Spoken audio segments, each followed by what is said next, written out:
નમસ્કાર મિત્રો, જય હિન્દ, જય ભારત. કૌટિલ્ય લાઈવની ઓનલાઈન પ્લેટફોર્મ ઉપર આપ સૌનું હું હાર્દિક સ્વાગત કરું છું. હું મિતેશ જોશી. મિત્રો, આપણે આ પ્લેટફોર્મ ઉપર ઘણા સમયથી જીસીઆરટી ટેક્સ્ટબુક એના ઉપર ખૂબ જ ભાર મૂકી રહ્યા છીએ. નજીકમાં પીએસઆઈ અને કોન્સ્ટેબલની તૈયારી તમે કરી રહ્યા છો અને એમાં ખાસ જીસીઆરટી સામાજિક વિજ્ઞાન આ સિરીઝ જે આપણે ચલાવી રહ્યા છે તેમાં આજે છઠ્ઠા ક્રમની સિરીઝ ટેસ્ટ પેપર એટલે કે પ્રશ્નપત્ર જે છે એ આજે વિડીયોમાં આપણે ચર્ચા કરવાની છે. મિત્રો, નજીકમાં જે પરીક્ષાઓ આવી રહી છે તેના માટે જીસીઆરટી જે છે તમારી માટે માઇલસ્ટોન સમાન સાબિત થશે અને એનાથી તમારો બેઝિક પાયો એ પાકો થશે. મિત્રો, હું તો એવું માનું છું કે સામાજિક વિજ્ઞાન ટેક્સ્ટબુક વાંચવાથી સામાજિક વિજ્ઞાનમાં બંધારણ, ભૂગોળ અને ઇતિહાસ જેવા વિષયો એ સારા એવા કવર થાય છે અને એટલા માટે જ આપણે આ સિરીઝ જે ચલાવીએ છીએ તેમાં આ બધા જ વિષયો ઉપર ભાર મૂકીએ છીએ. સાથે સાંસ્કૃતિક વારસા જેવા વિષયો પણ કવર થાય છે. મિત્રો, આજના વિડીયો એમાં ખૂબ જ અગત્યના ટોપિકની આપણે ચર્ચા કરવાના છીએ અને ભૂગોળ, ઇતિહાસ અને બંધારણ જેવા વિષયો આપણે કવર કરીએ છીએ. આજે આપણે છઠ્ઠા નંબર પાર્ટ 6 એ આપણે પહોંચ્યા છે. અગાઉના 5 પાર્ટ આપણે જોયા. જેને ન જોયા હોય તે હજી પણ જોઈ લે. હું તમને ગેરંટી સાથે કહું છું કે નજીકમાં જે કોન્સ્ટેબલ અને પીએસઆઈની પરીક્ષા આવી છે તેના માટે આ પ્રશ્નો ખૂબ જ અગત્યના પુરવાર થશે અને એટલા માટે જ કૌટિલ્ય લાઈવના પ્લેટફોર્મ સાથે તમે જોડાયેલા રહો. ચેનલને સબસ્ક્રાઇબ કરો અને શેર પણ કરો. તો ચાલો મિત્રો, આપણે સામાજિક વિજ્ઞાન ધોરણ 6 થી 10 જીસીઆરટી સામાજિક વિજ્ઞાન પાર્ટ 6 એના પ્રશ્નપત્રની સાથે ચર્ચા કરીએ અને એનું એનાલિસિસ પણ આપણે સાથે સાથે કરીએ છીએ. તો ચાલો આપણે જોડાયેલા રહેશો અને કોમેન્ટ બોક્સમાં જે પ્રશ્નો આવે આપણે પ્રશ્નોની ચર્ચા કરીએ તેના જવાબો તમે કોમેન્ટ બોક્સમાં આપતા રહેશો. તમને પણ મજા આવશે. ખૂબ જ અગત્યના પ્રશ્નો છે. જોડાયેલા રહેશો છેક છેલ્લે સુધી. આપણે પહેલો પ્રશ્ન ખૂબ જ અગત્યનો, ધોરણ 6 નું પાઠ્યપુસ્તક. નીચેના વિધાનોમાંથી કયા વિધાન સત્ય અથવા તો સાચા છે? મિત્રો, આવા વિધાનોવાળા પ્રશ્નો હાલની પરીક્ષાઓમાં ખૂબ જ સારા એવા પૂછાતા હોય છે. કયા વિધાનો સાચા છે, સત્ય છે, એ તપાસવાના છે. વિધાન 1 માં આપેલું છે તાડપત્ર, તાડ વૃક્ષના પર્ણ પર લખાયેલી હસ્તપ્રતો. બીજું વિધાન છે ભોજપત્ર, હિમાલયમાં થતા ભુર્જ નામના અહીંયા ભુર્જ આવશે, ભુર્જ નામના વૃક્ષની પાતળી આંતરછાલ પર લખાયેલ હસ્તપ્રત. આમાંથી સાચા વિધાનો તપાસવાના છે. ઓપ્શન છે વિધાન 1 સત્ય છે, વિધાન 1 અને 2 સત્ય છે, વિધાન 1 અને 2 બંને સત્ય છે, વિધાન 1 અને 2 બંને અસત્ય છે. તમારા જવાબ જે છે મિત્રો કોમેન્ટ બોક્સમાં આવવા જોઈએ. ધોરણ 6 સામાજિક વિજ્ઞાન ચાલો ઇતિહાસ જાણીએ એ ચેપ્ટર અને એ ચેપ્ટરનો આ પ્રશ્ન એ લીધેલો છે. અનેક વખત પરીક્ષામાં આ પ્રશ્ન પૂછાયેલો પણ છે. મિત્રો, હું તમને સાથે સાથે અહીંયા જે કન્ટેન્ટ પ્રશ્નપત્ર સ્વરૂપે આપણે પ્રશ્ન સ્વરૂપે એનું ચર્ચા કરીએ છીએ તેનું એનાલિસિસ પણ સાથે કરીએ છીએ. શું જવાબ આવશે? કોમેન્ટ બોક્સમાં તમારો જવાબ આવતો રહેવો જોઈએ. મિત્રો, જે મિત્રોએ આ ચેનલ હજુ પણ સબસ્ક્રાઇબ કરી નથી તે સબસ્ક્રાઇબ કરી દેજો, કેમ કે આવનારા સમયમાં રેગ્યુલર આપણે વિડીયો મૂકતા રહીએ છીએ અને આવનાર પરીક્ષા માટે ખૂબ જ અગત્યનું કન્ટેન્ટ એ તમને આપીએ છીએ ફ્રીમાં. ખાસ ધ્યાનમાં રાખજો, ચેનલ જે છે સબસ્ક્રાઇબ કરજો, લાઈક કરજો અને શેર કરજો. ચાલો મિત્રો, આનો જવાબ જોઈએ. મિત્રો, વિધાન 1 અને 2 બંને સત્ય છે. આ બંને વિધાન જે છે તાડપત્ર ઇતિહાસ જાણવાના સ્ત્રોત છે. તાડપત્ર, તાડ વૃક્ષના પર્ણ પર લખાયેલી હસ્તપ્રતો અને ભોજપત્ર એટલે ભુર્જ નામના વૃક્ષોની પાતળી આંતર જે છાલ આવે તેના પર લખાયેલ જે હસ્તપ્રતો હોય તેને ભોજપત્ર તરીકે ઓળખવામાં આવે છે. પહેલાના સમયમાં જે વેદો, ઉપનિષદો અથવા તો પૌરાણિક ગ્રંથો જે લખાયેલા છે તે આવા બધા માધ્યમો દ્વારા એ આપણું જે ઇતિહાસ જાણવાના જે સ્ત્રોતો છે એ લખાયેલા છે. બરાબર છે?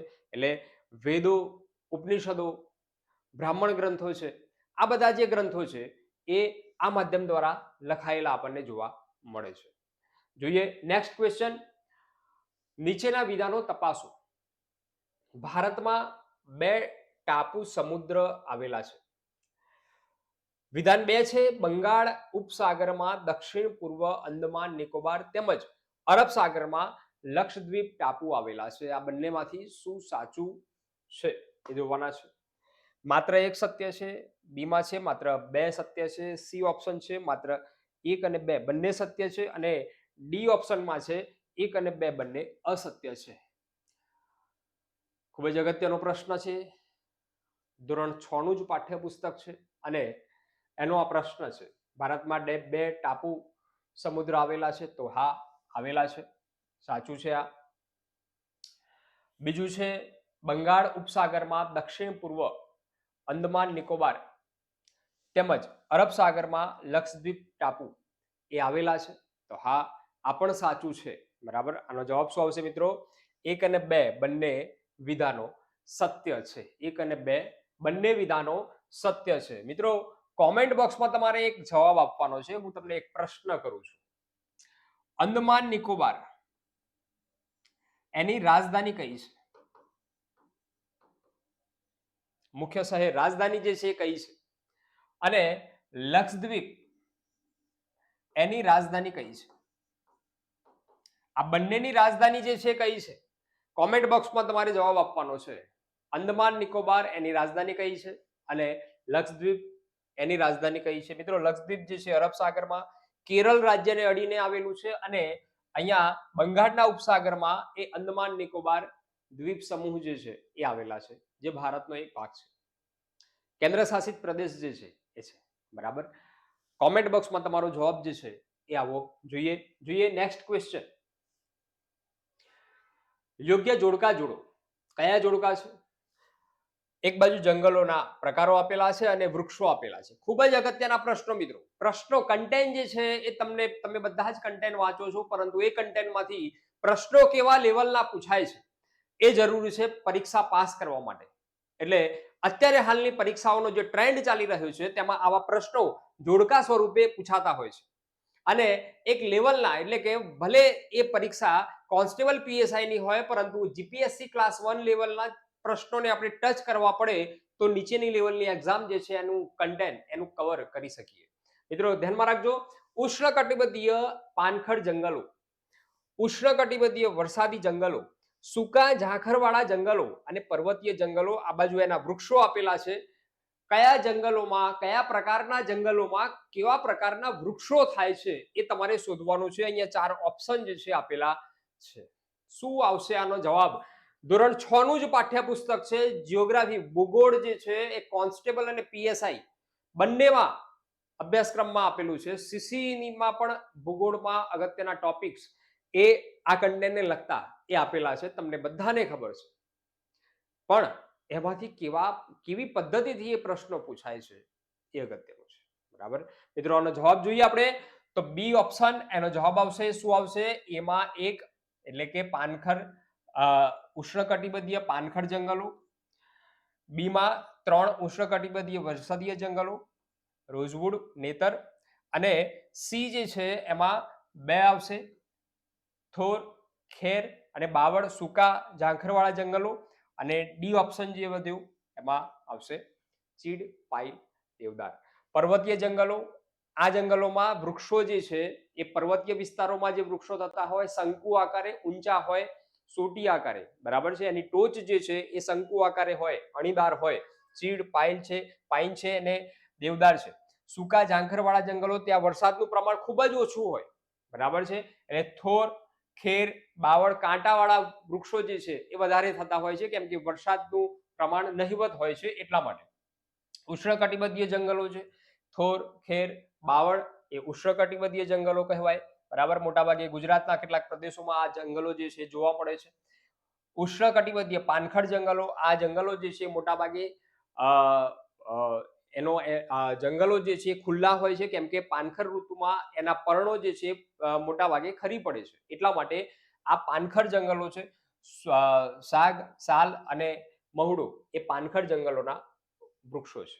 બરાબર છે. આ પ્રકારના પ્રશ્નો મિત્રો તૈયાર રાખવા પડે. જોઈએ નેક્સ્ટ ક્વેશ્ચન. વિશ્વનું સૌથી ઊંચું શિખર માઉન્ટ એવરેસ્ટ કઈ પર્વતમાળામાં આવેલું છે? કઈ પર્વતમાળામાં આવેલું છે માઉન્ટ એવરેસ્ટ શિખર? અને ભારતનો પર્વતીય પ્રદેશ એનો ટોપિક, એનો પ્રશ્ન ધોરણ 6 નું જ પાઠ્યપુસ્તક. મિત્રો ધોરણ 6 નું કન્ટેન્ટ જે છે એ ભૂગોળ, ઇતિહાસ એટલે કે પ્રાચીન ઇતિહાસ, ભૂગોળ, અક્ષાંશ અને રેખાંશ વૃત્તોની માહિતી જે છે એના માટે ખૂબ જ અગત્યનું કન્ટેન્ટ છે. ધોરણ 6 સામાજિક વિજ્ઞાનનું પાઠ્યપુસ્તક, એમાંથી આ પ્રશ્નો છે. કારાકોરમ પર્વતમાળા, શિવાલિક પર્વતમાળા, જાસ્કર પર્વતમાળા કે હિમાદ્રી પર્વતમાળા? કઈ પર્વતમાળા? હિમાલય પર્વતમાળા. હિમાલય પર્વતમાળા જે છે અહીંયા માઉન્ટ એવરેસ્ટ શિખર એ કઈ પર્વતમાળામાં આવેલું છે? હિમાલય પર્વતમાળા. હિમાલય પર્વતમાળાના જુદા જુદા ભાગ છે અને એ ભાગમાંથી કયા ભાગમાં એ માઉન્ટ એવરેસ્ટ જે છે આવેલું છે? બરાબર છે મિત્રો. ઉત્તર હિમાલય, મધ્ય હિમાલય અને દક્ષિણી હિમાલય, જેને શિવાલિક તરીકે ઓળખવામાં આવે છે. મધ્ય હિમાલય જેને હિમાચલ તરીકે ઓળખવામાં આવે છે અને ઉત્તરી હિમાલય જેને મહા હિમાલય તરીકે ઓળખવામાં આવે છે અથવા તો હિમાદ્રી પર્વતમાળા તરીકે ઓળખવામાં આવે છે, એમાં આવેલું છે આ માઉન્ટ એવરેસ્ટ શિખર. તમે પાઠ્યપુસ્તકમાં આ નકશો જોઈ શકો છો. અહીંયા મેં નકશા દ્વારા સમજાવવાનો તમને પ્રયત્ન કરેલો છે. મિત્રો મેં તમને આગળ કહ્યું એમ કે આપણે ખાલી પ્રશ્નોની ચર્ચા કરતા નથી, પરંતુ એ કન્ટેન્ટનું પણ એનાલિસિસ કરીએ છીએ અને એટલા માટે જ જીસીઆરટી માટે માત્ર ને માત્ર કૌટિલ્ય લાઈવ. ધ્યાનમાં રાખજો, આ નકશો છે પાઠ્યપુસ્તકમાં આપેલો જ છે. મિત્રો તમે જ્યારે આ આપણી સિરીઝ જુઓ જીસીઆરટીની, એટલે પાઠ્યપુસ્તક સાથે રાખો, કેમ કે તમને અનેક વધારાની માહિતી એ પાઠ્યપુસ્તકમાં ન આપેલી હોય છતાં પણ તમને મળે છે, એટલે એમાં નોટ કરતા રહેવું એ ખાસ અગત્યનું છે. આ હિમાલય પર્વત શ્રેણી છે, એમાં આ ઉત્તર, મધ્ય અને આ શિવાલિક, અને આ જે વાત કરેલી છે માઉન્ટ એવરેસ્ટ પર્વતમાળા, બરાબર છે, તો એ ક્યાં આવેલી છે? હિમાદ્રી પર્વતમાળા અથવા તો એને મહા હિમાલય તરીકે પણ ઓળખવામાં આવે છે, જે અહીંયા આવેલું છે. બરાબર છે, આ ધ્યાનમાં રાખજો. આ મહા હિમાલય એટલે આખી શ્રેણી જે છે, કૈલાસ શ્રેણી જે કહેવાય, એ મહા હિમાલય છે. બરાબર છે. અહીંયા હિમાચલ અથવા તો મધ્ય જે શ્રેણી છે ત્યાં આગળ એ ધાર્મિક સ્થળો આવેલા છે. બરાબર છે. અને છેલ્લે એ શિવાલિક શ્રેણી તરીકે ઓળખવામાં આવે છે, લઘુ હિમાલય તરીકે ઓળખવામાં આવે છે. બરાબર છે. આ તમને પાઠ્યપુસ્તકમાં સારી એવી વ્યવસ્થિત માહિતી જે છે એ મળી જશે. બરાબર. એ પાઠ્યપુસ્તકનો ધોરણ 6 પાઠ્યપુસ્તક, એમાં આ ચેપ્ટર તમારે જોઈ લેવું. જોઈએ નેક્સ્ટ ક્વેશ્ચન. નીચેના વિધાનોમાંથી કયા વિધાન સત્ય અથવા તો સાચા છે? ઉત્તર ભારતમાં કાશ્મીરથી કન્યાકુમારી એટલે કે દક્ષિણ સુધી 2933 કિલોમીટર વિસ્તૃત છે. ભારતનું કિલોમીટર જે છે એનો માપ છે. વિધાન 2 છે ભારત પૂર્વ અરુણાચલથી ગુજરાત, કચ્છ, પશ્ચિમ સુધી 3214 કિલોમીટર સુધી વિસ્તરેલ છે. એટલે કે પૂર્વ, પશ્ચિમ, ઉત્તર, દક્ષિણ એની લંબાઈ એ કેટલી છે એની વાત કરવામાં આવેલી છે ભારતની. આ બે વિધાન શું જવાબ આવશે? માત્ર એક સત્ય છે, માત્ર બે સત્ય છે, બંને સત્ય છે કે બંને અસત્ય છે? શું જવાબ આવશે મિત્રો? ફટાફટ તમારા કોમેન્ટ બોક્સમાં જવાબ આવવા જોઈએ. તમે એક્ટિવ છો કે નહીં તમને અમને પણ ખબર પડે, એટલે કોમેન્ટ બોક્સમાં તમારા જવાબ આવવા જોઈએ. આપણી ટેસ્ટ ચાલી રહી છે અને જીસીઆરટી એના પ્રશ્નો એક લેવલના, વ્યવસ્થિત લેવલના પ્રશ્નોની આપણે ચર્ચા કરી રહ્યા છીએ, એટલે કોમેન્ટ બોક્સમાં તમારા જવાબ જે છે આવવા જોઈએ. મિત્રો શું જવાબ આવશે આમાં? અહીંયા બંને વિધાનો જે છે એ ખોટા છે. બંને વિધાનો ખોટા છે, એટલા માટે જવાબ શું આવશે? તો ડી એ જવાબ આવશે. બંને વિધાન અસત્ય છે. શું આવશે? સત્ય શું આવશે? તો અહીંયા કાશ્મીરથી કન્યાકુમારી એટલે કે ઉત્તર દક્ષિણ લંબાઈ જે છે કેટલી આવશે ભાઈ? 3214 ઉત્તર દક્ષિણ લંબાઈ, અને પૂર્વ અરુણાચલથી પશ્ચિમ ગુજરાત સુધી લંબાઈ કેટલી આવશે? તો 2933 એ લંબાઈ આવશે. ક્લિયર? ધ્યાનમાં રાખજો, અગત્યનો પ્રશ્ન છે, અગાઉની પરીક્ષામાં પૂછાયેલો પણ આ પ્રશ્ન છે. જોઈએ નેક્સ્ટ ક્વેશ્ચન. જોડકા જોડવાની છે વાત. જળ સ્વરૂપ વિગત આપેલી છે, એનો રંગ આપેલો છે. ચાલો નકશા જાણીએ. ધોરણ 6 નું જ પાઠ્યપુસ્તક છે, એમાં આ કન્ટેન્ટ આવે છે. ધ્યાનમાં રાખજો. જળ સ્વરૂપ, રેલ, ખેતી, ભૂમિ સ્વરૂપ એટલે કે નકશામાં એક સિમ્બોલ બતાવેલો હોય છે, પ્રતીક બતાવેલું હોય છે, કયું પ્રતીક કયા કલર માટે એ ફાળવેલું છે એ એના લગતા આ જોડકા છે, બરાબર છે. જળ સ્વરૂપ રેલ, ખેતી, ભૂમિ સ્વરૂપ પીળો, વાદળી, કાળો, કથ્થઈ, બાદામી. અહીંયા ઓપ્શન આપેલા છે. ઓપ્શનમાં જવાબ જે છે શું આવશે, તમારે જવાબ જે છે અહીંયા શોધવાનો છે. આવા પ્રશ્નો મિત્રો ખાસ સુપર ક્લાસ 3 અને જીપીએસસી લેવલના પ્રશ્નો હવે જીસીઆરટી માંથી પૂછાતા હોય છે. એટલે જ્યારે તમે પોલીસ કોન્સ્ટેબલની તૈયારી કરી રહ્યા છો, રેસ ખૂબ જ લાગેલી છે અને એ રેસમાં તમારે તમારું સ્થાન નક્કી કરવાનું છે. જ્યારે સ્થાન નક્કી કરવાની વાત આવે, પોતાના ભવિષ્યનું સ્થાન નક્કી કરવાની વાત આવે, ત્યારે કઈ જ આગળ પાછળ વિચારાય નહીં અને સમયનો સદુપયોગ કરીને સ્માર્ટ વર્ક એ જ્યારે કરવામાં આવે ત્યારે સફળતાના શિખર સુધી પહોંચી શકાય છે. અને સ્માર્ટ વર્ક એટલે શું? તો બે લીટી વચ્ચેનું લખેલું, એટલે કે બિટવીન ધ લાઈન એ લખેલું જે વાંચી શકે તે જ સ્માર્ટ વર્ક કહેવાય. એટલે એના માટે જીસીઆરટી જે છે એ બેઝિક છે. આ ધ્યાનમાં રાખજો મિત્રો. આનો જવાબ આપણે જોઈએ તો અહીંયા સી એનો જવાબ આવશે. પહેલામાં આવશે બી, બીજામાં આવશે સી, ત્રીજામાં આવશે એ અને ચોથામાં આવશે ડી. આ સિમ્બોલ જે છે, કલર જે છે ફાળવેલા છે, બરાબર છે. અહીંયા પાઠ્યપુસ્તકમાં તમને એક કોઠો પણ જોવા મળશે, એક ટેબલ જે છે એ પણ જોવા મળશે આવી રીતનું, બરાબર છે. આ પાઠ્યપુસ્તકમાં આપેલું છે, પરંતુ એ પાઠ્યપુસ્તક જ્યારે આપણે વાંચીએ છીએ ત્યારે આ કોઠો જોઈને એને છોડી દઈએ છીએ કે આમાંથી ના પ્રશ્ન કોઈ બની શકે નહીં. એને છોડી દેવાની જરૂર નથી. આ નકશામાંથી પ્રશ્નો પૂછાયેલા છે અગાઉની પરીક્ષામાં, બરાબર. એક બાજુ વિગત આપેલી છે અને એનો રંગ જે છે આપેલો છે, કયો રંગ કઈ વિગત માટે ફાળવેલો છે એ પણ આપણે તૈયાર રાખવાનો છે. ભૂમિ સ્વરૂપ જે છે એના માટે બાદામી કલર છે. જળ સ્વરૂપ જે છે વાદળી છે. પાણી દર્શાવવા માટે, વનસ્પતિનો પ્રદેશ દર્શાવવા માટે લીલો છે. રેલ માર્ગ દર્શાવવા માટે કાળો છે. જમીન માર્ગ દર્શાવવા માટે લાલ છે અને ખેતીનો રંગ દર્શાવવા માટે એ પીળો કલર એ ફાળવાયેલો છે નકશાઓમાં, બરાબર છે. ખાસ અગત્યની વાત. જોઈએ નેક્સ્ટ ક્વેશ્ચન.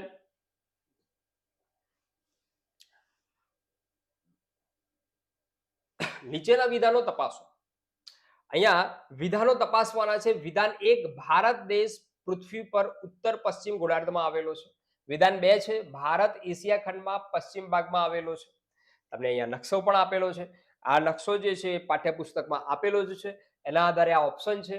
માત્ર એક સત્ય છે, 1 અને 2 સત્ય છે, માત્ર 2 સત્ય છે અને 1 અને 2 બંને અસત્ય છે. અહીંયા વિધાન વાંચો, ધ્યાનથી વાંચો. જ્યારે કોઈ પણ વિધાન જ્યારે પરીક્ષા ખંડમાં જ્યારે બેઠા હોય અને વાંચતા હોય એ વખતે ધ્યાનથી જ્યારે વાંચવામાં આવે ત્યારે એ વિધાન તમારે ફરીથી વાંચવાની જરૂર પડતી નથી અને એટલો સમય તમારો બચે છે. ધ્યાનથી વિધાન વાંચો. ભારત દેશ પૃથ્વી પર ઉત્તર પશ્ચિમ ગોળાર્ધમાં એ આવેલો છે. અને બીજું વિધાન એમ કે છે કે ભારત એશિયા ખંડમાં પશ્ચિમ ભાગમાં આવેલું છે. કોમેન્ટ બોક્સમાં તમારા જવાબ જે છે આવવા જોઈએ મિત્રો. કોમેન્ટ બોક્સમાં જવાબ આવવા જોઈએ. શું જવાબ આવશે? અહીંયા આ ભાઈ જે છે પહેલાથી જ આવી ગયા છે, બરાબર છે. વિધાન 1 અને 2 બંને અસત્ય છે. આ બંને વિધાન અસત્ય બતાવે છે, ધ્યાનમાં રાખજો. અહીંયા શું છે? ભારત દેશ પૃથ્વી પર ઉત્તર પશ્ચિમ ભાગ, પૃથ્વીનો જે ગોળો છે એમાં ઉત્તર પશ્ચિમ ભાગમાં આવેલો છે ભારત દેશ. અને અહીંયા ઉત્તર પશ્ચિમ ભાગમાં આવેલું નથી, બરાબર. તો એ વિધાન જે છે ખોટું આવશે, બરાબર છે. અને ભારત એશિયા ખંડમાં પશ્ચિમ ભાગમાં આવેલ છે, ના, એ વિધાન પણ ખોટું છે, બરાબર છે. દક્ષિણ ભાગમાં આવેલો છે. આ એશિયા ખંડ છે, એના દક્ષિણ ભાગમાં ભારત આવેલો છે, બરાબર છે. આ ધ્યાનમાં રાખજો. અહીંયા એશિયા ખંડ છે, આ યુરોપ છે, આ ઉત્તર અમેરિકા છે, દક્ષિણ અમેરિકા છે, આ આફ્રિકા છે અને આ ઓસ્ટ્રેલિયા છે, એટલાન્ટિક, બરાબર છે. આ ધ્યાનમાં રાખજો. આ કન્ટેન્ટ જે છે અગાઉની પરીક્ષામાં પૂછાયેલો પ્રશ્ન છે. જીસીઆરટી નું જ કન્ટેન્ટ છે અને અગાઉની પરીક્ષામાં પૂછાયેલું છે. આ ધ્યાનમાં રાખજો. જોઈએ નેક્સ્ટ ક્વેશ્ચન. જોડકા જોડવાના ફરીથી આવ્યા પાછા. સંસ્થા છે અને શહેર છે, બરાબર છે. કઈ સંસ્થા ક્યાં આવેલી છે, કયા શહેરમાં આવેલી છે એની વાત કરવામાં આવે છે. NATMO national atlas thematic map organisation NRSA national remote sensing agency, survey of India, બરાબર, ક્યાં આવેલી છે એજન્સીઓ એ આપણે જવાબ આપવાનો છે. આ પણ ધોરણ 6 નું જ પાઠ્યપુસ્તક છે. મોટાભાગે આ જે પ્રશ્નો જે લેવામાં આવ્યા છે પાર્ટમાં એ ધોરણ 6 ના પાઠ્યપુસ્તકમાં લેવામાં આવ્યા છે. એટલે આ વિડીયો જ્યારે તમે જોશો ધ્યાનથી તો મોટાભાગનું ધોરણ 6 નું કન્ટેન્ટ તમારે કવર થશે. બરાબર, જોઈએ જવાબ આવશે બી. પહેલામાં શું આવશે તો કલકત્તા, બીજામાં શું આવશે તો હૈદરાબાદ, અને અહીંયા શું આવશે તો દેહરાદૂન. આ જગ્યા પર આ નકશાઓના સંશોધન કરતા જે કેન્દ્રો આવેલા છે, જુદી જુદી જગ્યા પર સંશોધન કેન્દ્રો, એની વાત કરવામાં આવેલી છે. જુદી જુદી એજન્સીઓ જે છે એની વાત કરવામાં આવેલી છે. જોઈએ નેક્સ્ટ ક્વેશ્ચન, ભૂગોળનો જ. ઘસારણ દ્વારા બનેલા મેદાનો બીજા કયા નામે ઓળખાય છે? ઘસારણ એટલે જુદા જુદા માધ્યમો દ્વારા એ ભૂમિ ઉપર જુદી જુદી ઘસારણની પ્રક્રિયાઓ થતી હોય. એ પવન દ્વારા પણ થતી હોય, જળ દ્વારા પણ થતી હોય, ભૂસંચલન દ્વારા પણ થતી હોય, એને ઘસારણની પ્રક્રિયા કહેવાય. બરાબર, એના દ્વારા જે મેદાનોની રચના થાય છે, બરાબર, એ ઘસારણ દ્વારા બનેલા મેદાનો તરીકે ઓળખાય છે. તો એને બીજા કયા નામથી ઓળખવામાં આવે છે એની વાત કરવામાં આવી છે. સેન્ડ પ્લેન, પેની પ્લેન, નિક્ષેપણનું મેદાન અને કિનારાનું મેદાન. બરાબર, મેદાનના જુદા જુદા સ્વરૂપો છે. એમાં ઘસારણ દ્વારા બનેલા મેદાનો જે છે એ બીજા કયા નામે ઓળખાય છે? કોમેન્ટ બોક્સમાં તમારો જવાબ આવવો જોઈએ. તમે દરેકે જો પાઠ્યપુસ્તક વાંચ્યું હોય, જીસીઆરટી ને ટચ કર્યું હોય તો ફટાફટ તમારો જવાબ આવવો જોઈએ મિત્રો. જોઈએ શું આવશે, પેની પ્લેન. બરાબર છે, આ ઘસારણ દ્વારા બનેલા મેદાનો જે છે એ બીજા કયા નામે ઓળખાય છે તો પેની પ્લેનના મેદાન તરીકે ઓળખાય છે. આ ધ્યાનમાં રાખજો. બરાબર છે, જોઈએ નેક્સ્ટ ક્વેશ્ચન, પૃથ્વી પર ઉત્તર ગોળાર્ધમાં કયા દિવસે વર્ષનો લાંબામાં લાંબો દિવસ અને ટૂંકામાં ટૂંકી રાત હોય છે? અનેક વખત પરીક્ષામાં પૂછાયેલો આ પ્રશ્ન છે. રાત દિવસ સરખા, લાંબામાં લાંબી રાત, ટૂંકામાં ટૂંકો દિવસ, ટૂંકામાં ટૂંકી રાત, લાંબામાં લાંબો દિવસ. આવા પ્રશ્નો અનેક વખત પૂછાતા હોય છે મિત્રો. અને અહીંયા આપેલું છે 25 જૂન, 21 જૂન, 22 ડિસેમ્બર, 21 માર્ચ. શું જવાબ આવશે? શું છે? ઉત્તર ગોળાર્ધની વાત છે, આ ધ્યાનમાં રાખજો. કયા દિવસે વર્ષનો લાંબામાં લાંબો દિવસ? વર્ષનો લાંબામાં લાંબો દિવસ, સૌથી લાંબો દિવસ કયો? બરાબર છે, તો આનો જવાબ આવશે 21મી જૂન. એ સૌથી લાંબામાં લાંબો દિવસ છે, 21મી જૂન. આ ધ્યાનમાં રાખજો ખાસ. બરાબર છે, 22મી ડિસેમ્બર જે છે એ સૌથી લાંબામાં લાંબી રાત હોય છે, અને 21મી માર્ચ એ રાત દિવસ સરખા હોય છે. આ ધ્યાનમાં રાખજો. જોઈએ નેક્સ્ટ ક્વેશ્ચનની આપણે વાત કરીએ. ભારત એવું નામ આપણને સૌ પ્રથમ એ કયા ગ્રંથમાં જાણવા મળે છે? ભારત નામ છે, આપણા દેશનું નામ શું છે? ભારત, ઇન્ડિયા, બંને આધિકારિક નામ છે. અને બંધારણના આર્ટિકલ 1માં ભારત અર્થાત ઇન્ડિયા એ રાજ્યોનો બનેલો સંઘ છે. આ બંને નામ જે છે આપવામાં આવેલા છે. તો એ સૌથી પહેલા ભારત નામ જે છે કયા ગ્રંથમાં જોવા મળે છે? ઉપનિષદો, આરણ્યકો, યજુર્વેદ કે ઋગ્વેદ? કયા ગ્રંથમાં જોવા મળે છે? વારંવાર પૂછાયેલો આ પ્રશ્ન છે અને તમને બધાને આનો જવાબ આવડતો હશે. કોમેન્ટ બોક્સમાં જવાબ ટાઈપ કરશો, સેન્ડ કરશો. અને જોઈએ જવાબ જે છે એ ઋગ્વેદ. ઋગ્વેદ જે છે એમાં સૌથી પહેલા આ ભારત નામ જે છે જોવા મળે છે. કોના પરથી પડેલું છે? ભરત પરથી. આ ભરત પરથી નામ પડેલું છે. ભરત જે છે એ દુષ્યંત અને શકુંતલા નો પુત્ર, એ એટલે ભરત છે. દુષ્યંત અને શકુંતલાનો પુત્ર જે છે એ ભરત છે. દાસ રાગના યુદ્ધ, રાવી નદીના કિનારે, એમાં ભરતની ટોળી જે છે જીતી, અને એના નામ પરથી આપણા દેશનું નામ પડ્યું ભારત. ધોરણ 6 પહેલો જ પાઠ એમાં કન્ટેન્ટ જે છે આપવામાં આવેલું છે. ઋગ્વેદમાં આ ભારત નામ એ જોવા મળેલું છે. ક્લિયર? આ ધ્યાનમાં રાખજો. જોઈએ નેક્સ્ટ ક્વેશ્ચન, નીચેના વિધાનો તપાસો. વિધાન 1 છે, આજથી લગભગ 21,000 વર્ષ પહેલા માનવી અગ્નિનો ઉપયોગ કરતો હતો. વિધાન 2 છે, ઝાડના થડના જાડા લાકડામાંથી ચક્ર પૈડું બનાવતો હતો. બંને વિધાનો જે છે એની સત્યતા તપાસવાની છે. વિધાન 1 સત્ય છે, વિધાન 2 અસત્ય છે, વિધાન 1 અસત્ય અને વિધાન 2 સત્ય છે. બંને વિધાન સત્ય છે. શું જવાબ આવશે? કોમેન્ટ બોક્સમાં જવાબ આવવો જોઈએ મિત્રો. તમે વિડીયો ધ્યાનથી જોઈ રહ્યા હોય, પ્રશ્ન સમજી રહ્યા હોય તો તમારો રિસ્પોન્સ પણ આવવો જોઈએ. કોમેન્ટ બોક્સમાં ખાસ તમારો જવાબ આવવો જોઈએ. શું જવાબ આવશે? વિધાન 1 અસત્ય અને વિધાન 2 સત્ય. 21,000 નહીં પણ લગભગ 11,000 વર્ષ પહેલા માનવી જે છે અગ્નિનો ઉપયોગ કરતો હતો અને જાડા લાકડામાંથી પૈડું બનાવતો થયો. એ સાચી વાત છે, બરાબર? એટલે એ સત્ય આવશે. જોઈએ નેક્સ્ટ ક્વેશ્ચન, 13મો પ્રશ્ન. પ્રાચીન સમયમાં આદિમાનવોના કયા સ્થળોએથી ઘર અને ખેતીવાડીની માહિતી મળે છે? આદિમાનવોના અવશેષોની વાત આપણે અગાઉના વિડીયોમાં કરી ચૂક્યા છે મિત્રો, બરાબર? અહીંયા એ પ્રશ્ન જે છે એ ચેપ્ટરનો પ્રશ્ન ફરીથી આવેલો છે. આ ચિરાંદ બિહાર, કોલ્ડી હવા ઉત્તર પ્રદેશ, બુર્જ હોમ અને ગુફક્રાલ જમ્મુ કાશ્મીર, મેહરગઢ અને ઇનામ ગામ પાકિસ્તાન. ક્યાંથી ઘર અને ખેતીવાડીની માહિતી એમની મળે છે? આદિમાનવ એટલે કે પાષાણ કાળની વાત છે. પાષાણ કાળ એટલે કે પથ્થર યુગ. એ વખતે કોઈ ધાતુ ન હતી. એ વખતનો સમય એટલે કે પાષાણ કાળ, આદિમાનવ યુગ તરીકે એને ઓળખવામાં આવે છે, બરાબર? શું આવશે જવાબ મિત્રો આમાં? તો મેહરગઢ અને ઇનામ ગામ આ પાકિસ્તાનમાં આવેલું છે. ત્યાંથી ઘર અને ખેતીવાડીની માહિતી આપણને પ્રાપ્ત થાય છે, બરાબર છે? આ ધ્યાનમાં રાખજો, ઘર અને ખેતીવાડીની માહિતી. સિંધુ સભ્યતામાં આપણે અગાઉ વાત કરી હતી, સિંધુ સભ્યતામાં કે ખેતી એટલે કે કૃષિ ક્રાંતિનું અગત્યનું કેન્દ્ર સિંધુ સભ્યતાનું એ કયું માનવામાં આવે છે?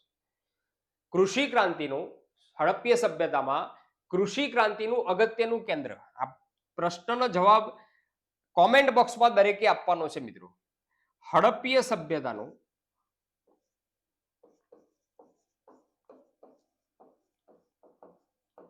કૃષિ ક્રાંતિનું અગત્યનું કેન્દ્ર કયું? કોમેન્ટ બોક્સમાં જવાબ આપવાનો છે.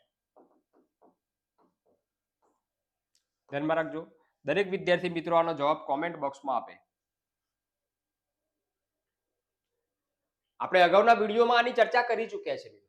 મેં તમને પહેલા જ કહ્યું કે ના જોયું હોય વિડીયો તો જોઈ લેજો. અગત્યના પ્રશ્નો છે, 5 પાર્ટ એમાં જોયા છે. એટલે કે 150 પ્રશ્નોની જીસીઆરટીની ચર્ચા આપણે અગાઉ કરી ચૂક્યા છીએ, એનું એનાલિસિસ પણ કરી ચૂક્યા છે. 150 પ્રશ્નોનું એનાલિસિસ કર્યું છે, ખૂબ જ અગત્યના અને એક વ્યવસ્થિત લેવલના પ્રશ્નોનું ચર્ચા કરી છે. એટલે ખાસ ધ્યાનમાં રાખજો. આ જવાબ જે છે કોમેન્ટ બોક્સમાં આપજો. ઓકે, જોઈએ નેક્સ્ટ ક્વેશ્ચન તરફ આપણે જઈએ. 14મા પ્રશ્ન તરફ. નીચેના વિધાનો તપાસો. કાલીબંગનમાં મળી આવેલ પુરાવા મુજબ તેઓ મૃત્યુ પામનારને માન સન્માનથી દફનાવતા હતા. અને વિધાન 2 છે કોલ્ડી હવા યુપી ઉત્તર પ્રદેશમાંથી માનવ વસાહત તેમજ ગેંડાના અવશેષો એ પ્રાપ્ત થયા છે. વિધાનોની સત્યતા તપાસવાની છે. વિધાન 1 સત્ય, 2 અસત્ય, વિધાન 1 અસત્ય, 2 સત્ય, વિધાન 1 સત્ય, 2 સત્ય અને વિધાન 1 અને 2 સત્ય અસત્ય. શું જવાબ આવશે? બરાબર છે. કાલીબંગામાં મળી આવેલ પુરાવા મુજબ તેઓ મૃત્યુ પામનારને માન સન્માન સાથે દફનાવતા હતા. અને બીજું છે અહીંયા ગેંડાના અવશેષો જે છે મળી આવ્યા છે. શું જવાબ આવશે? કોમેન્ટ બોક્સમાં જવાબ આવવા જોઈએ. 1 અને 2 અસત્ય. આ બંને વિધાનો જે છે ને અસત્ય છે મિત્રો. અહીંયા કાલીબંગામાં જે પુરાવા મળ્યા છે તેમાં અલગ પુરાવા છે. એમાં દફનાવાના પુરાવા જે છે એના માટે એ કાલીબંગા જાણીતું નથી, બરાબર છે? અને કોલ્ડી હવા યુપી જે છે એ માનવ વસાહત ગેંડાના અવશેષો જે છે એ મળ્યા છે, એ પણ વાત ખોટી છે. ક્યાંથી કયા અવશેષો પ્રાપ્ત થયા છે, બરાબર, એ આપણે આગળ જોઈએ છે. પણ એવો જ પાછો એ જ ચેપ્ટરનો બીજો પ્રશ્ન છે, એટલે સાથે સાથે એની ચર્ચા કરીએ છીએ અગાઉ અને આ પ્રશ્નની જોડકા જોડવાની વાત છે. ઘઉં, જવ, ઘેટા, બકરા, પથ્થર કયા અવશેષો ક્યાંથી મળ્યા છે એની વાત છે. આ બાજુ ભેંસ, બકરા, ઓજારો, ચોખા, પ્રાણીઓના હાડકા, ઘઉં, મસૂર, કૂતરા, ખાડાવાળા મકાનો, બરાબર. આ બાજુ એ જગ્યા છે બુર્જ હોમ, ગુફકાલ જે કે એટલે કે જમ્મુ કાશ્મીર, ચિરાંદ બિહાર, મેહરગઢ પાકિસ્તાન અને કુલડી હવા યુપી. જોડકા જે છે જોડવાના છે. અગત્યનું ખૂબ જ અગત્યનું કન્ટેન્ટ છે, અગાઉની પરીક્ષામાં પૂછાયેલું કન્ટેન્ટ છે અને આવા પ્રશ્નો જે છે એ વારંવાર પૂછાતા પણ હોય છે અને જીસીઆરટીમાં કન્ટેન્ટ આપેલું છે એટલે આપણા માટે ખૂબ જ અગત્યનું. કોમેન્ટ બોક્સમાં તમારો જવાબ આવવો જોઈએ મિત્રો. ખાસ જોઈ લેજો, અહીંયા પ્રશ્ન જે છે એ આખો જ તમારી સમક્ષ મૂકેલો છે અને જવાબ આપવાનો તમે પ્રયત્ન કરો. શું જવાબ આવશે મિત્રો? આનો જવાબ જે છે એ આવશે અહીંયા પહેલામાં સી, એટલે અહીંયા પહેલામાં જે છે સી આવશે, બરાબર છે. પહેલામાં સી. બીજામાં શું આવશે? તો બીજામાં બી આવશે. ત્રીજામાં શું આવશે? ત્રીજામાં ડી આવશે. અને ચોથામાં શું આવશે? ચોથામાં એ આવશે, બરાબર છે. આ એનો જવાબ છે. આપણે અગાઉના પ્રશ્નોમાં જોયું ઘઉં, જવ, ઘેટા, બકરા, પથ્થર, ઓજારો જે છે મેહરગઢ પાકિસ્તાનમાંથી મળેલા છે. ભેંસ, બકરાના ઓજારો, ભેંસ, બકરા અને એના ઓજારો, અન્ય ઓજારો જે છે એ ચિરાંદ બિહારમાંથી મળી આવે છે. ચોખાના ફોતરા મળેલા છે. પ્રાણીઓના હાડકા જે છે એ કુલડી હવા યુપીમાંથી મળેલી છે. આપણે અગાઉના પ્રશ્નમાં જે જોયું ગેંડાના અવશેષો, બરાબર. એ ગેંડાના અવશેષો ક્યાંથી મળેલા છે? તો ગુજરાતમાંથી મળ્યા છે. લાગણજ મુકામેથી, મહેસાણા જિલ્લો, ત્યાંથી મળેલા છે. આપણે અગાઉના પ્રશ્નપત્રમાં જોયું હતું, પાઠમાં જોયું હતું ઘઉં, મસૂર, કૂતરા, ખાડાવાળા મકાનો, બરાબર. એ ક્યાંથી મળ્યા છે? તો એ બુર્જ હોમ, ગુફકાલમાંથી મળેલા છે, બરાબર. આ પણ આપણે જોયું હતું. આવો એક કોઠો તમારા પાઠ્યપુસ્તકમાં આપેલો છે. જીસીઆરટી ધોરણ 6 નું પાઠ્યપુસ્તક છે, લગભગ બીજો જ પાઠ છે અને આવો એક ચાર્ટ જે છે આપેલો છે. એટલે આખો ચાર્ટ જે છે તૈયાર કરી લેજો મિત્રો. પ્રશ્નો પૂછાવાના છે આમાંથી, એટલા માટે આખો જ ચાર્ટ તમારે તૈયાર હોવો જોઈએ. આ કોઠો જે છે તૈયાર હોવો જોઈએ જીસીઆરટી નો. ધ્યાનમાં રાખજો, ખૂબ જ અગત્યનું કન્ટેન્ટ છે આ. ક્યાંથી કઈ વસ્તુ મળેલી છે? દાખલા તરીકે લાગણજ, બરાબર છે. મેં તમને કહ્યું ગેંડાનો અવશેષો ક્યાંથી મળેલા છે? આ વારંવાર પરીક્ષામાં પૂછાયેલું છે એટલે ખાસ ધ્યાનમાં રાખજો, બરાબર છે. ગેંડાના અવશેષો ક્યાંથી મળેલા છે? લાગણજથી મળેલા છે. હસમુખભાઈ સાંકળિયાનું નામ જે છે ત્યાં સંકળાયેલું છે અને મહેસાણા જિલ્લામાં આવેલું આ સ્થળ છે, બરાબર છે. આ બધા જ જે અવશેષો મળ્યા છે એ આ સ્થળોમાંથી બધા અવશેષો જે છે મળ્યા છે. ઘણી વખતે કયું સ્થળ ક્યાં આવેલું છે? કોલડી હવા એ કયા રાજ્યમાં આવેલું છે? મેહરગઢ એ ક્યાં આવેલું છે? લાગણજ ક્યાં આવેલું છે? મહાગઢા ક્યાં આવેલું છે? ચિરાંદ ક્યાં આવેલું છે? બુર્જ હોમ ક્યાં આવેલું છે? આવા રાજ્યોના નામ, કયું સ્થળ કયા રાજ્યમાં આવેલું છે એ પણ પરીક્ષામાં એ કેટલીક વખતે પૂછાયેલું છે અને પૂછાતું હોય છે. એટલે એ પણ આપણે તૈયાર રાખવાનું છે. ક્લિયર? મને એવું લાગે છે કે પ્રશ્નોનું એનાલિસિસ આ રીતે જો થાય તો પરીક્ષામાં ઇતિહાસ, ભૂગોળ, બંધારણ, સાંસ્કૃતિક વારસો, આ બધા વિષયોના પ્રશ્નોના માર્ક્સ એક પણ કપાય નહીં. એટલા માટે જ GCRT is the best option પરીક્ષાની તૈયારી માટે, કોઈ પણ પરીક્ષા હોય. ઓકે, જોઈએ નેક્સ્ટ ક્વેશ્ચન. નીચેના વિધાન તપાસો. વિધાન 1, જળ વિસ્તાર 3 બાજુથી ભૂમિથી ઘેરાયેલો હોય તેને ટાપુ કહે છે. વિધાન 2 છે, ભૂમિનો લંબાત્મક છેડો જે જળ ભાગથી ઘેરાયેલો છે તેને અખાત કહે છે. વિધાન 3 છે, 2 જળ વિસ્તારોને જોડતી સાંકડી જળપટ્ટીને સમુદ્ર ધુની કહે છે. ભૂગોળનો પ્રશ્ન શું આવશે? વિધાનોની સત્યતા તપાસવાની છે. ફટાફટ કોમેન્ટ બોક્સમાં જવાબ આવવા જોઈએ. તમને આ પ્રશ્નો કેવા લાગ્યા છે? તમારા વિચારો પણ રજૂ કરશો. કેવા લાગે છે? તમારો રિસ્પોન્સ જે છે અમને મળવો જોઈએ. કૌટિલ્ય લાઈવનું પ્લેટફોર્મ એ સતત પ્રયત્નશીલ છે કે તમને આ કન્ટેન્ટ જે છે વ્યવસ્થિત અને એનું એનાલિસિસ 360 ડિગ્રી એનાલિસિસ જે છે તમારા સુધી પહોંચી શકે એનો પ્રયત્ન એ કૌટિલ્ય લાઈવ અને એની ટીમ કરી રહી છે. ધ્યાનમાં રાખજો, એટલા માટે તમારો રિસ્પોન્સ એ આવકાર્ય છે. ચેનલને સબસ્ક્રાઇબ કરવાનું ભૂલતા નહીં, જેથી કરીને આપણે આવનાર સમયમાં લાઈવ લેક્ચર પણ લઈ શકીએ અને તમારા પ્રશ્નો એ લાઈવ પ્લેટફોર્મ પર પણ એ આપી શકીએ, એના જવાબ આપી શકીએ. ધ્યાનમાં રાખજો. શું જવાબ આવશે મિત્રો? આનો જવાબ જે છે એ આવશે વિધાન 1 અને 2 અસત્ય છે અને વિધાન 3 સત્ય છે. બે જળ સમુદ્રને જોડતી સાંકડી જળપટ્ટી જે હોય એને સમુદ્ર ધુની કહેવાય. બરાબર છે. બે જળ વિસ્તારો જે હોય, અહીંયા જળ વિસ્તારો આવેલા છે અને અહીંયા પણ જળ વિસ્તાર, એને જોડતી સાંકડી જે પટ્ટી હોય એને સમુદ્ર ધુની કહેવાય. અહીંયા ઉપરના બે વિધાનો જે છે એ ખોટા છે. એમાં શું છે, કેમ ખોટા છે આ ધ્યાનમાં રાખજો.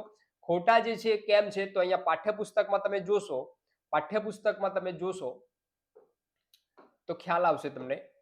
આ ધ્યાનમાં રાખજો. ટાપુ કોને કહેવાય? અહીંયા પહેલું છે ટાપુ. ટાપુ કોને કહેવાય? જે ભૂમિ ભાગ ચારે બાજુથી જળ વિસ્તારથી ઘેરાયેલ હોય તેને ટાપુ તરીકે ઓળખવામાં આવે છે. અહીંયા શું છે? 3 બાજુથી, એટલે એ વિધાન જે છે ખોટું આવ્યું. બરાબર. ઉદાહરણ તરીકે લક્ષદ્વીપ, અંદમાન નિકોબાર આપણે વાત કરી, બેટ દ્વારકા, પિરોટન, નરાબેટ, પીરાબેટ, શિયાળબેટ, આ બધા સૌરાષ્ટ્રમાં આવેલા ટાપુઓ છે. ત્યાર પછી અહીંયા શું છે? અખાત. બીજું વિધાન છે અખાતનું, ગલ્ફ જેને કહેવાય, અને આઇસલેન્ડ કહેવાય ટાપુને. જ્યારે કોઈ જળ વિસ્તાર 3 બાજુથી ભૂમિથી ઘેરાયેલો હોય ત્યારે તેને અખાત કહે છે. અહીંયા શું આવેલું છે? લંબાત્મક છેડો. બરાબર છે. એટલે આ વિધાન પણ ખોટું આવશે. બરાબર છે. ઉદાહરણ તરીકે ખંભાતનો અખાત અને કચ્છનો અખાત એના ઉત્તમ ઉદાહરણ છે. બરાબર છે. એટલે આ વિધાનો, આ બંને વિધાનો જે છે એ ખોટા છે અને ત્રીજું વિધાન જે છે સાચું છે. એટલા માટે જવાબ આપણો એ આવશે. ક્લિયર? આ પાઠ્યપુસ્તકનું જ કન્ટેન્ટ છે મિત્રો. આ તમે સ્ક્રીનશોટ જોઈ શકો છો પાઠ્યપુસ્તકના જ. બરાબર છે. ધોરણ 6 સામાજિક વિજ્ઞાન. જોઈએ નેક્સ્ટ ક્વેશ્ચન. નીચેના વિધાનો તપાસો. આંતરપર્વતીય ઉચ્ચ પ્રદેશ તિબેટ મંગોલિયા નો ઉચ્ચ પ્રદેશ. અહીંયા ઉચ્ચ પ્રદેશો છે અને એ ઉચ્ચ પ્રદેશોના ઉદાહરણ આપેલા છે. આ ધ્યાનમાં રાખજો. એમાંથી કયું ખોટું છે સત્યતા તપાસવાની છે. આંતરપર્વતીય ઉચ્ચ પ્રદેશ તિબેટ અને મંગોલિયાનો ઉચ્ચ પ્રદેશ. વિધાન 2 પર્વત પ્રાંતીય ઉચ્ચ પ્રદેશ પેન્ટાગોનિયા અને માળવાનો ઉચ્ચ પ્રદેશ. વિધાન 3 છે ખંડીય ઉચ્ચ પ્રદેશ મહારાષ્ટ્ર લાવાના અને બ્રાઝિલનો ઉચ્ચ પ્રદેશ.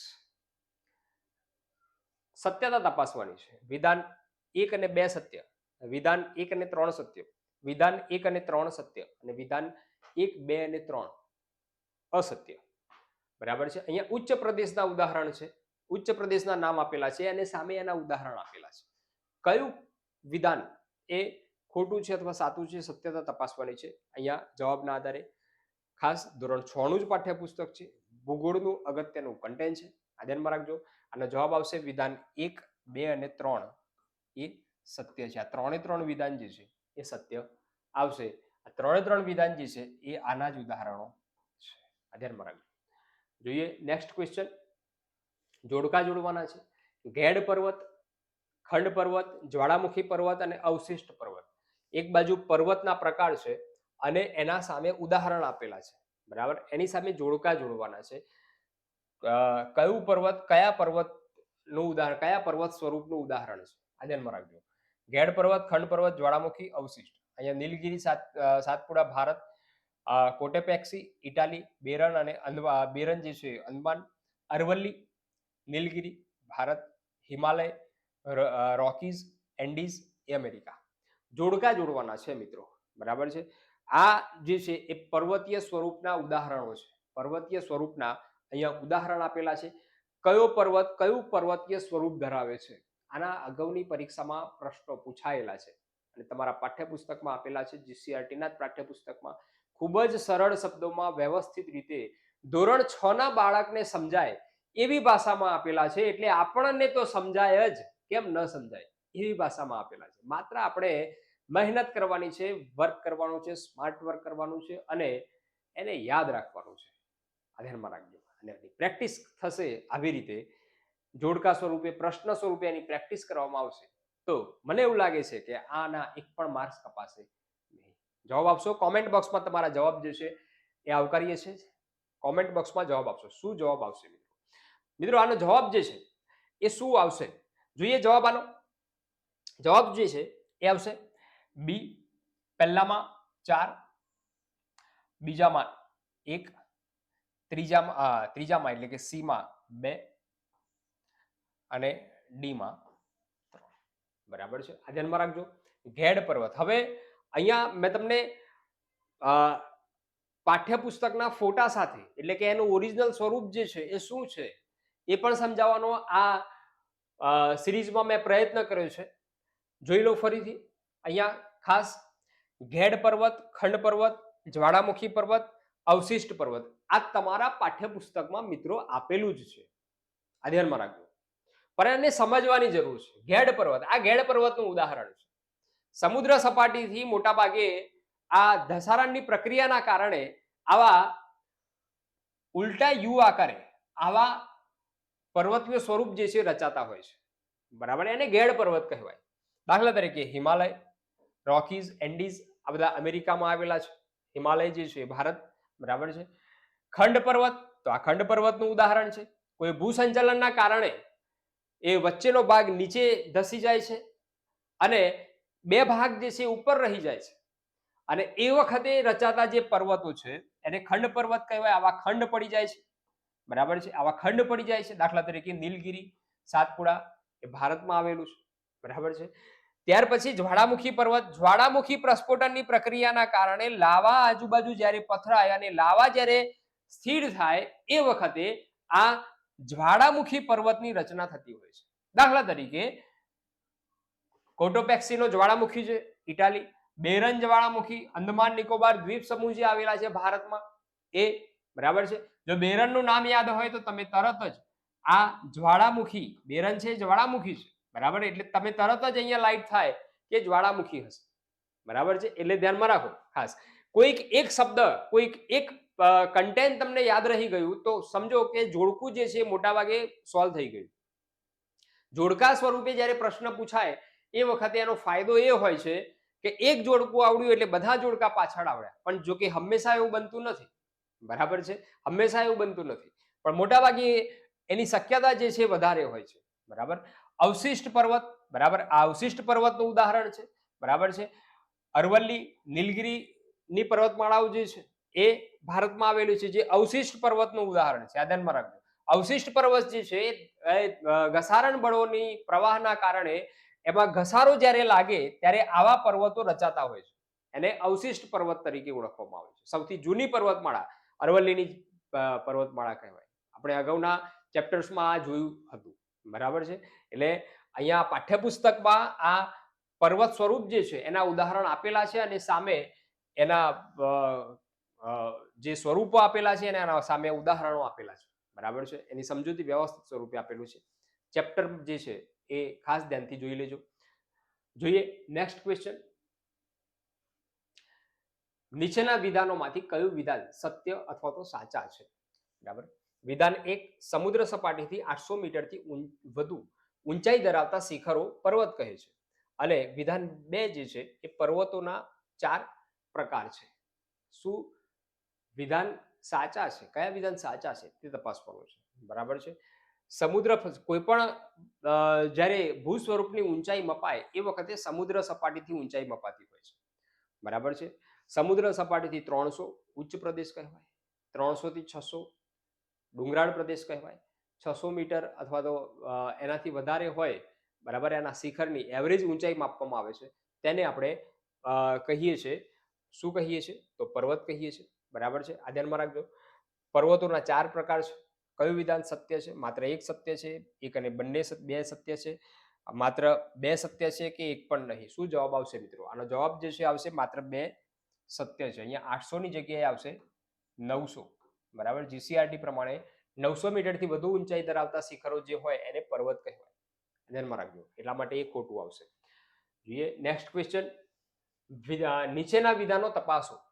પૃથ્વી, વિધાન 1 છે પૃથ્વી સપાટીનો આશરે 29% ભાગ એ મૃદાવરણ આવેલ છે. 29% ભાગ જે છે એ મૃદાવરણ છે.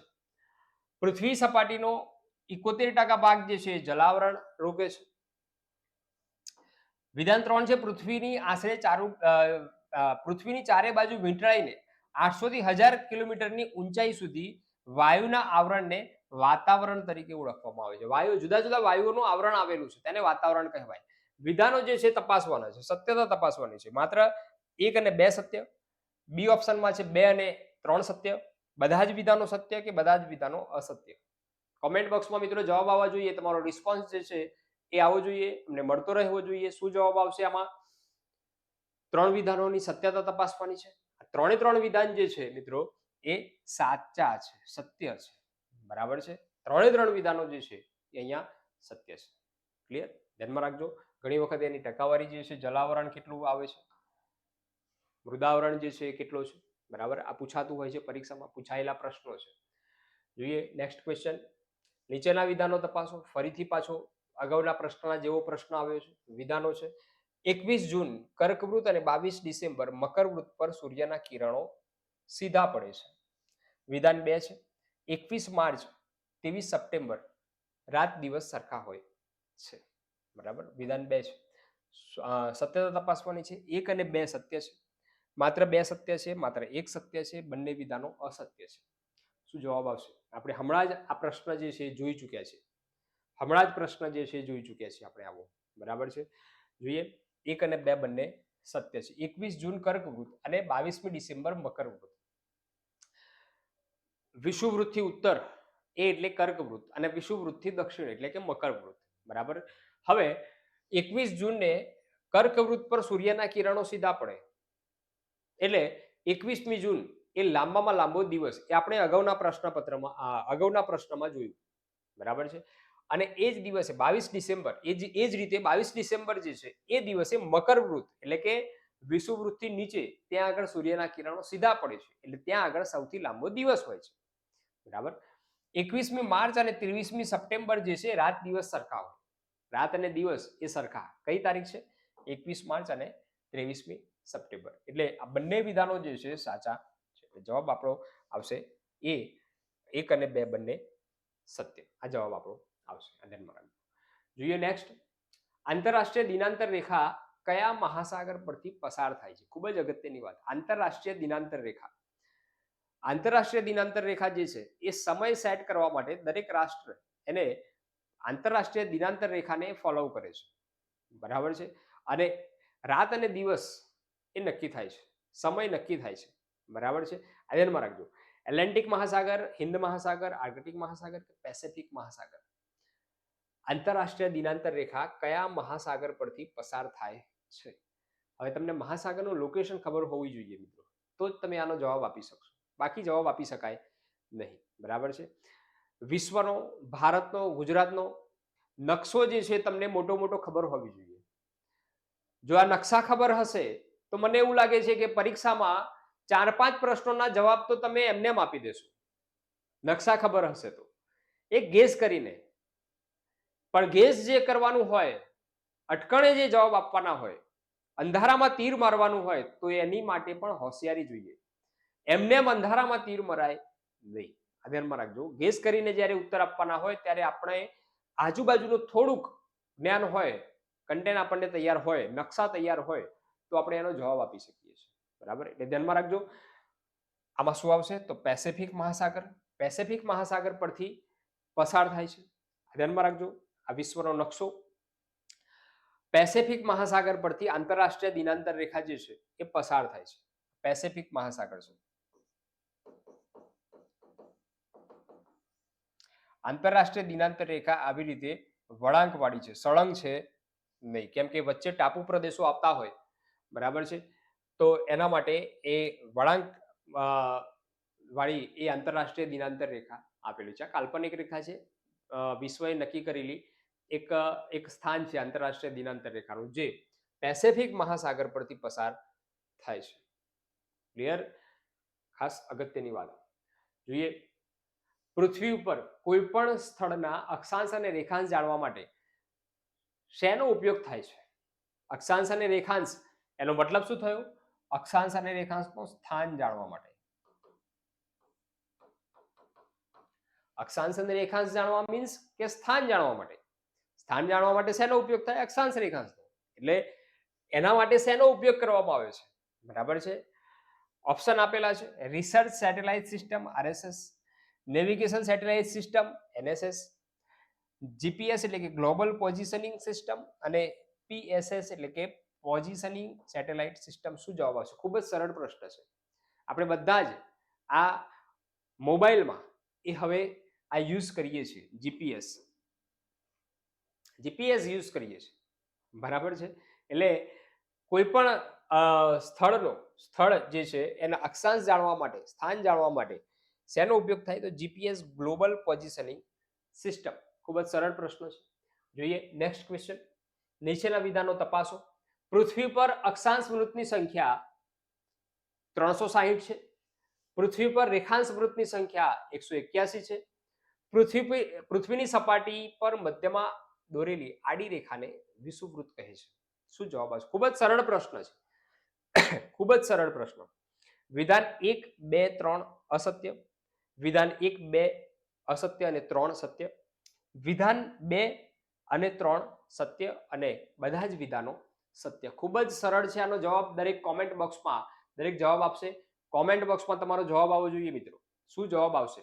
પૃથ્વી પર અક્ષાંશ વૃત્તની સંખ્યા 360 છે. સાચી વાત છે. અક્ષાંશ વૃત્ત, રેખાંશ વૃત્ત એટલે કે અક્ષાંશ એટલે શું અને રેખાંશ એટલે શું એ આપણે અગાઉનું જે પ્રશ્નપત્ર જોયું, પાઠ જોયો, એમાં આપણે આ વાત કરી ચૂક્યા છીએ. અક્ષાંશ અને રેખાંશને આડી જે હોય એને અક્ષાંશ કહેવાય, ઊભી જે હોય રેખાઓ, કાલ્પનિક રેખાઓ એને રેખાંશ કહેવાય. આડી રેખાઓ એટલે કે અક્ષાંશ વૃત્ત તો એ 360 છે, તો ના એ ખોટું છે, બરાબર. પૃથ્વી પર રેખાંશ વૃત્તની સંખ્યા 181 છે, ના એ પણ ખોટું છે, બરાબર છે. ત્રીજું વિધાન છે પૃથ્વીની સપાટી પર મધ્યમાં દોરેલી આડી રેખાને વિષુવવૃત્ત કહે છે. હા સાચું છે. તો 3 વિધાન સત્ય. એ ક્યાં દેખાય છે? તો અહીંયા બી માં દેખાય છે. વિધાન 1, 2 અસત્ય છે અને 3 સત્ય છે. અહીંયા ઉલટું લખેલું છે, બરાબર છે. અહીંયા જે છે એ 181 આવશે અને અહીંયા 360 આવશે, બરાબર છે. આ ધ્યાનમાં રાખજો, 360 આવશે. ક્લિયર? જોઈએ નેક્સ્ટ ક્વેશ્ચન. નીચેના વિધાનોમાંથી કયા વિધાન સત્ય સાચા છે?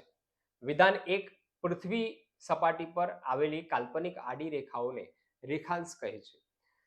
પૃથ્વી સપાટી પર આવેલી કાલ્પનિક ઊભી રેખાને અક્ષાંશ કહે છે. હમણાં જ હું બોલ્યો એ જ પ્રશ્ન અહીંયા આવ્યો છે, બરાબર છે. શું જવાબ આવશે? કયા વિધાનો સત્ય છે? બરાબર, ખૂબ જ સરળ છે. વિધાન 1 અને 2 બંને અસત્ય છે, બરાબર. પૃથ્વીની સપાટી પર આવેલી કાલ્પનિક આડી જે રેખા હોય એને શું કહેવાય? તો એને અક્ષાંશ કહેવાય. અને પૃથ્વી સપાટી પર આવેલી કાલ્પનિક ઊભી જે રેખા હોય એને શું કહેવાય? રેખાંશ કહેવાય. આ ધ્યાનમાં રાખજો મિત્રો. અક્ષાંશ અને રેખાંશ, બરાબર છે. અહીંયા આડી રેખા, બરાબર, લાઇન ઓફ લેટિટ્યુડ એટલે કે અક્ષાંશ, બરાબર, આડી રેખા છે. અહીંયા વચ્ચે જે આવેલું છે એને વિષુવવૃત્ત કહેવાય, બરાબર છે. ઇક્વેટર વિષુવવૃત્ત કહેવાય. અને આ ઊભી રેખા છે, બરાબર છે, આ ઊભી રેખા છે, બરાબર છે, એને શું કહેવાય? રેખાંશ વૃત્ત કહેવાય. આ અક્ષાંશ છે, આ રેખાંશ છે અને આ બિલકુલ મધ્યમાં જે આવેલી રેખા છે, બરાબર છે, એને શું કહેવાય? તો ગ્રીનિચ રેખા કહેવાય, બરાબર છે. ધ્યાનમાં રાખજો, ગ્રીનિચ રેખા, વિષુવવૃત્ત, બરાબર છે. આ ધ્યાનમાં રાખો. જોઈએ નેક્સ્ટ. જોડકા જોડો. ગ્રહ અને ઉપગ્રહ. કયા ગ્રહને કેટલા ઉપગ્રહ છે એની વાત કરવામાં આવેલી છે. પૃથ્વી, ગુરુ, શનિ, મંગળ. આ બાજુ 62, 2, 79 અને 1, બરાબર છે.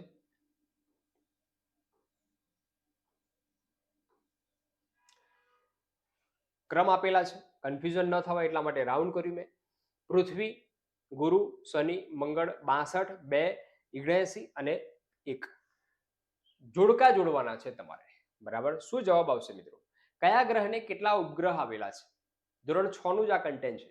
આપણે આજે આ વિડીયોમાં ધોરણ 6 નું મોટાભાગનું કન્ટેન્ટ જે છે એ કવર કરેલું છે અને એમાં ભૂગોળનું કન્ટેન્ટ જે છે આપણે કવર કરેલું છે. ઇતિહાસ અને બંધારણના અગાઉના વિડીયોમાં આપણે ઘણા પ્રશ્નો એની ચર્ચા કરી હતી.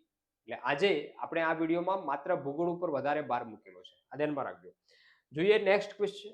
આનો જવાબ જે છે ડી. હવે ધ્યાનમાં રાખજો, અહીંયા ઓપ્શન જે અહીંયા આપેલા છે એ ઓપ્શન જે છે આપણા સમય બગાડવા વાળા ઓપ્શન છે. આવા ઓપ્શન ઘણી વખતે પરીક્ષામાં હોય છે, બરાબર. આડાઅવળા ઓપ્શન આપેલા છે. અહીંયા તમે જુઓ, પહેલા ડી આપેલું છે તો ડી માં શું છે? 2, બરાબર છે, આ 2. પછી અહીંયા સી આપેલું છે, સી માં શું છે? તો 1, બરાબર. એ માં શું છે? 4. તો અહીંયા ફરીથી પાછું એ આવ્યું તો એ માં શું છે? તો 4, બરાબર. અને અહીંયા પાછું બી આવ્યું તો બી માં શું છે? તો 3. આવી રીતે સમય બગાડવા વાળા ઓપ્શન આપેલા છે. આપણે કન્ફ્યુઝ કરી મૂકીએ, આપણું મગજ જે છે એ ફરી જાય, એમ ગોળ ગોળ ફરે. કે શું આ જુદા જુદા ઓપ્શન આપેલા છે, બરાબર. અહીંયા એ આપેલો છે, અહીંયા ડી આપેલો છે, અહીંયા સી આપેલો છે, અહીંયા પાછો બી આપેલો છે પહેલા. એટલે અહીંયા સમય બગાડવા માટે આ ઓપ્શન જે છે મૂકવામાં આવે છે, પરંતુ આપણે એકદમ સ્થિર મગજ રાખીને, શાંત મગજ રાખીને એ સોલ્વ કરવાના છે. પૃથ્વી જે છે એને એકમાત્ર ઉપગ્રહ છે, કયો? તો ચંદ્ર. ગુરુ, સૌરમંડળનો સૌથી મોટો ગ્રહ ગુરુ, 79 ઉપગ્રહો છે. શનિ, જેને આપણે પાઘડીયો ગ્રહ તરીકે ઓળખીએ છીએ, 62 ઉપગ્રહો છે એના. મંગળ છે, મંગળ 2 ઉપગ્રહો છે, બરાબર છે. મંગળ મિશન, એના ઉપર કામ ચાલે છે, નાસા, બરાબર છે. આ ધ્યાનમાં રાખજો. આ જવાબ આવશે. આ રીતે જવાબ તમે સોલ્વ કરશો તો મને એવું લાગે છે કે હવેની પરીક્ષાઓમાં અને કોન્સ્ટેબલમાં તો 200 માર્ક્સનું પેપર છે, સમય ઘણો છે, એટલે વિધાનોવાળા અને ઓપ્શનવાળા પ્રશ્નો પૂછાવાની શક્યતાઓ એ વધારે છે. એટલે ધ્યાનમાં રાખજો. ખાસ તમે જે પણ કન્ટેન્ટ વાંચો એ કન્ટેન્ટ જે છે એમાંથી ઓપ્શન કેવી રીતે હોઈ શકે અને પ્રશ્ન કેવી રીતે પૂછાઈ શકે એનું એનાલિસિસ તમારે જાતે કરવાનું રહેશે, બરાબર. એમાં વિધાનોવાળા પ્રશ્નો કેવી રીતે પૂછાઈ શકે, જોડકાવાળા પ્રશ્નો જે છે એ કેવી રીતે પૂછાઈ શકે. ઘણી વખતે પ્રશ્ન સરળ હોય પરંતુ એના ઓપ્શન ભારે હોય, બરાબર. તો એ ટાઈપના પ્રશ્નો જે છે એ પણ આપણે તૈયાર રાખવા જોઈએ. ક્લિયર? ધ્યાનમાં રાખજો. જોઈએ નેક્સ્ટ ક્વેશ્ચન. નીચેના વિધાનો ચકાસો. વિધાન 1, ચંદ્ર પૃથ્વીનો એકમાત્ર ઉપગ્રહ છે, હમણાં જ વાત કરી આપણે. વિધાન 2, ચંદ્ર પૃથ્વીના ફરતે એક આંટો મારતા 27 દિવસ લાગે છે. ચંદ્ર સ્વયં પ્રકાશિત છે અને ચંદ્ર પર વાતાવરણ અને મૃત જ્વાળામુખી આવેલો છે. કયા વિધાનો સત્ય છે અને કયા વિધાનો અસત્ય છે એ જોવાના છે. વિધાન 1, 2, 3 અસત્ય, માત્ર વિધાન 1 અને 2 સત્ય, માત્ર વિધાન 1 અને 3 સત્ય, વિધાન 1, 2, 3 સત્ય, બરાબર. શું જવાબ આવશે? કોમેન્ટ બોક્સમાં મિત્રો જવાબ આવવા જોઈએ તમારા. કોમેન્ટ બોક્સમાં તમે આ વિડીયો જોઈ રહ્યા હોય, પ્રશ્નો સમજી રહ્યા હોય, કન્ટેન્ટમાં તમને ખબર પડી રહી હોય તો કોમેન્ટ બોક્સમાં તમારો રિપ્લાય, રિસ્પોન્સ આવવો જોઈએ. ધ્યાનમાં રાખજો. આનો જવાબ આપણે જોઈએ. માત્ર વિધાન 1 અને 2 સત્ય છે, આ વિધાન જે છે એ અસત્ય છે. ચંદ્ર જે છે એ સ્વયં પ્રકાશિત છે, ના, ચંદ્ર જે છે પરપ્રકાશિત છે, સૂર્યના પ્રકાશથી એ પ્રકાશિત છે, બરાબર છે. એટલે આ વિધાન જે છે ખોટું આવશે. આ બંને વિધાન જે છે સાચા આવશે. ધ્યાનમાં રાખજો. જોઈએ નેક્સ્ટ ક્વેશ્ચન. જોડકા જોડો. સૂર્યની સૌથી નજીકનો ગ્રહ, સૌર પરિવારનો ચમકતો ગ્રહ, લાલ રંગનો ગ્રહ, લીલા રંગનો ગ્રહ. ગ્રહોની વિશેષતા આપેલી છે, સામે ગ્રહ બતાવેલા છે, બરાબર. જોડકા સ્વરૂપે આવી રીતે પણ પ્રશ્નો અગાઉની પરીક્ષામાં પૂછાયેલા છે, પૂછાવાની શક્યતાવાળા આવા પ્રશ્નો છે. સૂર્યની સૌથી નજીકનો ગ્રહ, સૌર પરિવારનો ચમકતો ગ્રહ, લાલ રંગનો ગ્રહ, લીલા રંગનો ગ્રહ.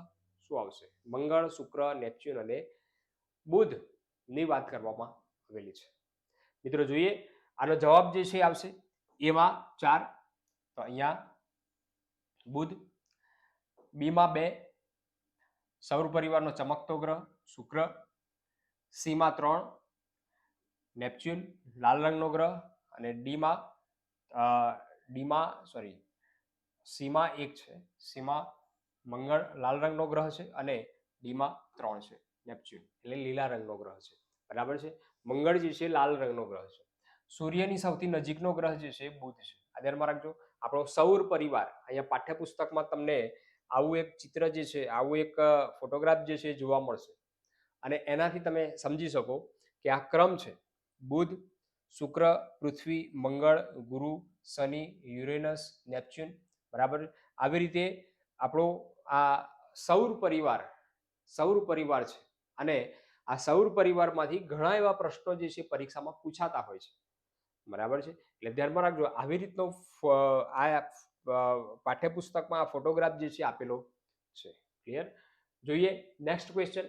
બંગાળમાં કઈ પ્રાચીન વિદ્યાપીઠ અસ્તિત્વમાં હતી? બંગાળમાં કઈ પ્રાચીન વિદ્યાપીઠ, પૌરાણિક વિદ્યાપીઠો છે, અનેક વિદ્યાપીઠો છે, એમાં બંગાળમાં કઈ પ્રાચીન વિદ્યાપીઠ હતી? તક્ષશિલા, વલ્લભી, નાલંદા, વિક્રમશિલા. ખૂબ જ સરળ પ્રશ્ન. બંગાળમાં કઈ પ્રાચીન વિદ્યાપીઠ આવેલી છે? કોમેન્ટ બોક્સમાં દરેકનો જવાબ આવવો જોઈએ. ખૂબ જ સરળ પ્રશ્ન છે મિત્રો. તક્ષશિલા ક્યાં આવી? તક્ષશિલા ક્યાં આવી? પાકિસ્તાન. રાવલપિંડી. વલભી ક્યાં આવી? ગુજરાત. વલભી. નાલંદા ક્યાં આવી? બિહાર. અને વિક્રમશિલા આવી છે બંગાળ.